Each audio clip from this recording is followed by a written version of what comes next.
C'est le capitalisme, sa cohérence, ses contradictions, la fascination aussi qu'il exerce sur nous que nous allons explorer dans cette librairie de l'écho. Contradictions d'un système, mais nos propres contradictions aussi face aux valeurs que nous voulons défendre, mais sans être prêts ou sans avoir les moyens de les défendre.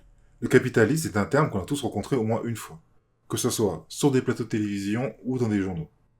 Par contre, je ne sais pas si vous avez remarqué, personne ne prend jamais le temps de le définir. Et les rares fois où un chercheur s'y risque, on se retrouve en général avec une définition complètement inintelligible.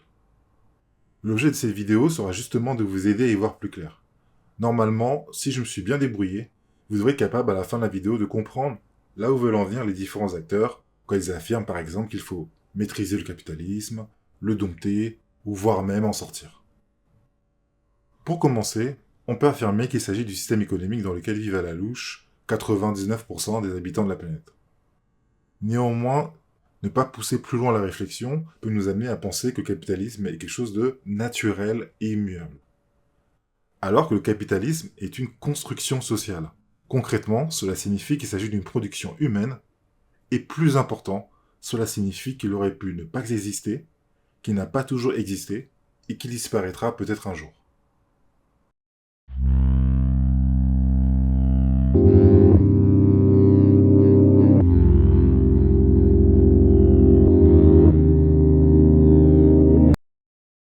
Bon, maintenant, on va essayer de caractériser cette construction sociale qu'est le système capitaliste.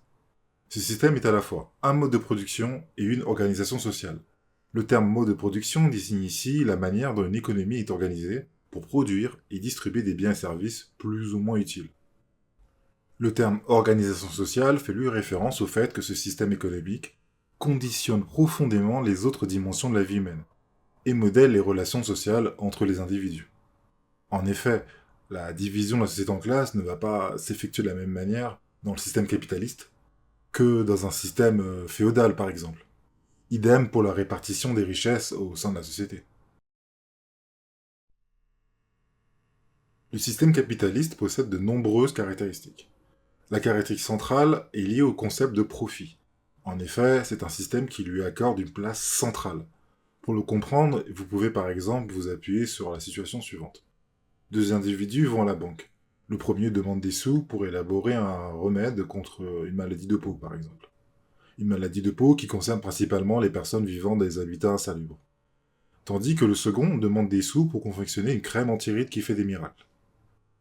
Dans un système capitaliste, c'est le projet le plus rentable qui aura les faveurs du banquier. En l'occurrence, vous le devinez, que ça sera probablement le projet de crème anti-rides. Bon, rien de surprenant pour le moment. Mais ce qui est intéressant ici, c'est qu'il s'agit d'un élément qui singularise le capitalisme. Pour le dire autrement, ce comportement n'a rien de naturel. Mais on reviendra sur ce point plus tard. Ce système est également caractérisé par la place centrale occupée par le droit de propriété. Pour faire simple, gardez juste en tête que pour faire du profit, il faut être propriétaire de l'objet qu'on vend.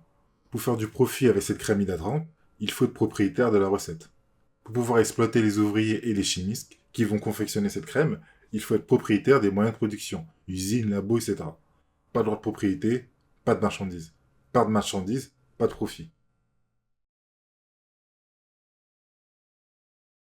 D'ailleurs, en parlant d'exploitation, parmi les nombreuses caractéristiques du système capitaliste, on peut également mettre en avant le fait qu'il est caractérisé par la généralisation d'un rapport social particulier fondé sur l'appropriation de ces fameux moyens de production.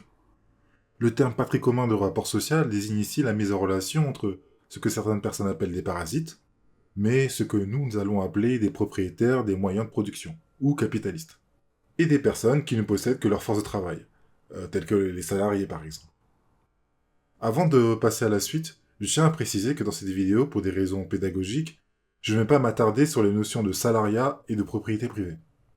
Gardez juste en tête qu'un monde où tout ce qui nous sert à produire des trucs, je fais référence par exemple à la terre, aux machines ou aux outils, un monde où tous ces éléments appartiendraient à tout le monde, et seraient encadrés par une sorte de régime de propriété commune, ne pourrait pas être considéré comme un système véritablement capitaliste. On vient de voir que ce système de production, qu'est le système capitaliste, est à la fois un mode de production et une organisation sociale. Maintenant, nous allons nous attarder sur la rupture opérée par le capitalisme.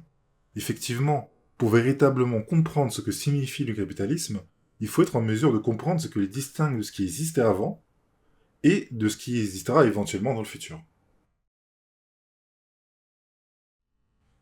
Je ne peux pas vous donner de date précise en ce qui concerne la naissance du capitalisme, mais sachez qu'il n'est pas tombé du ciel. Ce système s'est installé sur le globe de manière progressive et à des rythmes différents selon les régions. Mais en gros, on peut affirmer que la rupture s'est opérée entre le XVIIIe siècle et le XIXe siècle.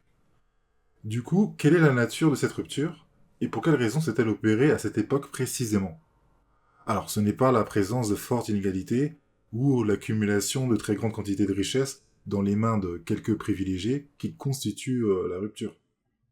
En effet, ces phénomènes existaient bien avant la naissance du capitalisme. Ce qui me permet de parler de rupture et de passage à une société capitaliste, c'est la généralisation de plusieurs types de phénomènes et de comportements, dont le rapport au marché et le rapport au profit. Alors, en ce qui concerne le marché, il occupe dorénavant une place prépondérante. Que nous soyons riches ou pauvres, nous dépendons tous étroitement du marché. Bill Gates est riche car il a vendu ses systèmes d'exploitation sur le marché des systèmes d'exploitation.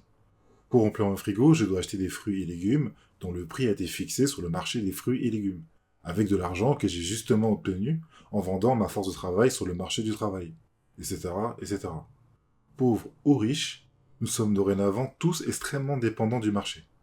D'ailleurs, le marché sert de support à la légitimation des positions sociales des individus. On peut par exemple entendre que si Bill Gates est milliardaire, c'est parce que le marché l'a bien voulu. Il s'est battu et le marché l'a récompensé. Patrick Sébastien est beaucoup moins riche car il produit des choses qui valent moins sur le marché. Et les fameuses et fameuses essentielles, qui étaient au premier rang lors du Covid, gagnent moins car ils produisent des services qui ont moins de valeur sur le marché.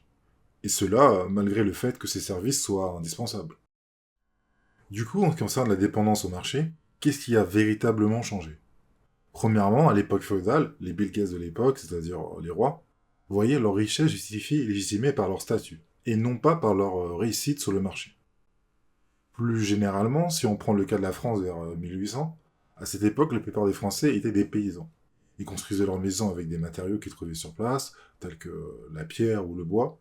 Ils consommaient avant tout ce qu'ils produisaient. Les activités de production et de consommation étaient donc confondues.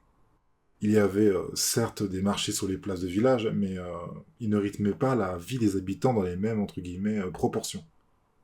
En ce qui concerne le profit, ce qui s'est généralisé d'une part, c'est la recherche du profit pour le profit. C'est-à-dire faire du profit pour pouvoir faire encore plus de profit, et pas juste pour pouvoir subvenir à ses besoins. Et d'autre part, c'est l'idée que la recherche du profit pour faire encore plus de profit n'est pas quelque chose de mal, mais de légitime.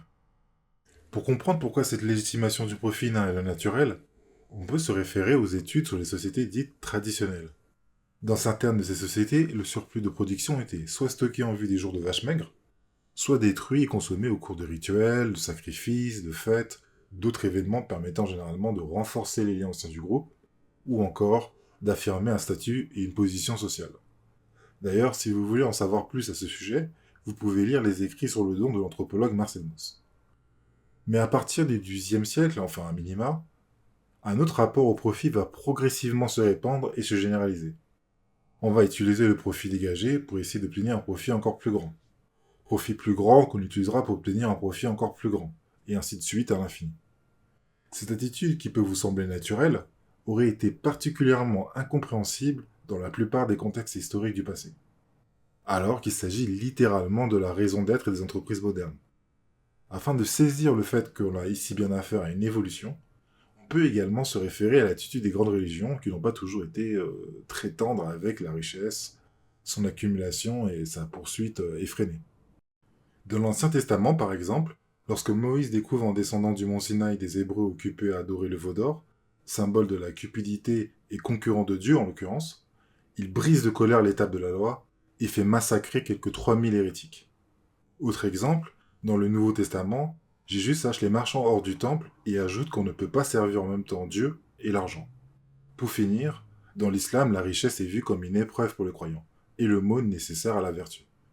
Bref, l'ascétisme et le refus du luxe sont généralement valorisés par les différents systèmes de croyances. Il y a d'autres comportements et phénomènes caractéristiques du capitalisme que je n'ai pas cités et qui se sont généralisés. Mais ce qu'il faut retenir, c'est que c'est la généralisation de plusieurs comportements, dont la recherche du profit et la prépondérance du marché, qui nous ont permis de basculer progressivement dans une société capitaliste, et par conséquent de sortir de modes d'organisation de la société antérieure, tels que le féodalisme par exemple. Petite précision, cette généralisation ne s'est pas opérée par le biais d'une simple opération du Saint-Esprit, mais a été favorisée par le contexte socio-historique. Par exemple, au XVIIIe siècle, la révolution industrielle, la division technique du travail et le machinisme soutiennent le développement du capitalisme. Mais bon, on va pas développer ce point.